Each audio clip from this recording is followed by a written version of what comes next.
I am Ibrahim Traoré, and today I'm pulling off your masks. In a world dominated by global superpowers, one young African leader dared to stand on the world stage and say, "Stop behaving like puppets.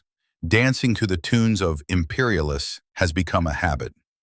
These bold words did not come from a seasoned diplomat, but from a 35-year-old captain from Burkina Faso, Ibrahim Traoré. So who is this man who's shaking up Africa and challenging the West? Welcome to Kabarga's Daily International Bulletin, Raj Dut. I'm Nikhil, and today we're diving deep into the story of a soldier-turned-president who's quickly becoming one of the most talked-about leaders in modern Africa. In July 2023, Russia hosted the Russo-African Summit in St. Petersburg. Out of 49 African nations invited, only 17 heads of state attended, a stark contrast to the 43 who showed up in the previous edition. The reason? The Ukraine war. With Western powers, led by the US, imposing severe sanctions on Russia, many African nations were warned, align with Russia and you'll pay the price. Fear of repercussions kept many leaders away, but amidst that fear, one man stood tall. Captain Ibrahim Traoré, the freshly installed leader of Burkina Faso. And when he took the mic, he didn't mince words. Traoré called out African leaders for blindly following Western interests. His speech was fiery, raw, and unapologetic, and it went viral. For a continent often pressured to choose sides, Traoré's blunt rejection of imperialism earned him both admiration and fear. But this was no one-hit wonder.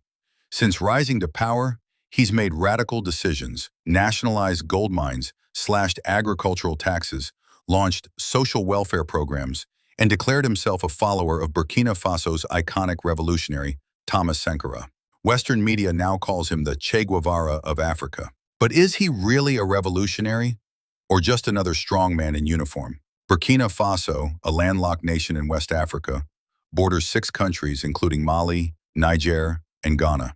With a population of around 23 million, majority Muslim, the country has a long, painful history of colonization and coups. Once known as Upper Volta, it was ruled by France until 1960. Post-independence, Burkina Faso saw a string of dictatorships, but the most iconic figure in its history remains Thomas Sankara, a communist army officer who renamed the country and turned it into a symbol of anti-colonial resistance, until he was assassinated in 1987.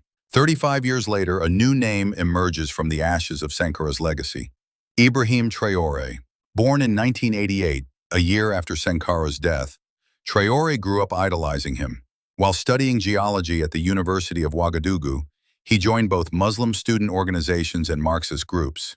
This unique ideological mix would later shape his politics. He joined the army in 2009, trained in Morocco, and quickly climbed the ranks. By 2019, he was operations against jihadist groups plaguing West Africa. But dissatisfaction was brewing. Corruption, delayed salaries, and mismanagement under President Traoré and later Colonel Damiba pushed Traoré to act. In September 2022, he led a second military coup, ousting Damiba, taking power and declaring himself president. At first, Traoré promised democratic elections, but those promises are fading. He's now postponed elections until 2029, dismantled the Independent Election Commission, and handed over election oversight to the Home Ministry, essentially his own cabinet. Critics accuse him of killing democracy, while supporters hail him as a necessary force to cleanse the system. But where does the truth lie? Traoré is becoming a global sensation for 5 key reasons. First, his social media mastery. He isn't just a military man, but a digital strategist. His speeches, uniforms, and simple lifestyle have been marketed brilliantly across TikTok, Facebook, and YouTube. And even fake posts such as him rejecting Saudi mosque offers or turning down Trump have only boosted his image. Second, his Pan-African dream resonates strongly. Young Africans see Traoré as more than a president. They see a symbol of resistance, a leader unafraid of France, the US, or the IMF, with his Pan-African rhetoric, inspired by Sankara, appealing to an entire generation hungry for change. Third, by breaking free from France, one of his first acts was expelling French troops and diplomats who had been stationed in Burkina Faso since 2013. While France claimed they were fighting terrorism, locals saw them as self-serving, and Traoré called their bluff and sent them packing. Fourth, he lives the revolution. Like Sankara, Traore wears military fatigues, avoids luxury, and speaks to the people in plain language. He's not just quoting revolution, but living it. And fifth, he's reshaping the gold game in his country. Burkina Faso is rich in gold, but for decades foreign companies reaped the profits. Traore nationalized the mines, banned raw gold exports, and launched in-country refineries to keep wealth within Burkina Faso. A bold economic gamble that has inspired similar calls across Africa. So, is Ibrahim Traoré a hero, a revolutionary, or just another authoritarian wrapped in revolutionary rhetoric? One thing is clear.